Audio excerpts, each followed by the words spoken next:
ছেলেরে প্রশ্ন করে, তোর কাছে তোর বউ বড় না আমি বড়? আছে না নাই? এটা একটা প্রশ্ন হইল। তোর বউ বড় না আমি বড়? দুইজনেই বড়। তো এক ছেলে সুন্দর উত্তর দিছে, আমার কাছে ভালো লাগছে উত্তরটা শুনে। এক মা প্রশ্ন করছে, তোর এতদিন আমি লালন পালন করে বড় করলাম, জীবন যৌবন তোর জন্য শেষ করলাম, আজকে বউ পাইয়া বউ তোর আপন হয়ে গেল। এবার ছেলে উত্তর দিছে, মা, আমার মুখ থেকে মা ডাক শোনার জন্য তুমি কি কষ্টটাই না করছো জীবনে।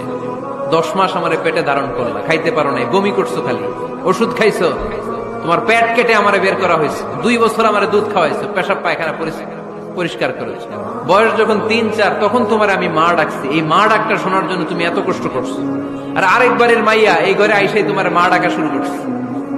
যেই মেয়েটা তোমারে মা ডাকে সে আমার আপন হবে না কেন মা?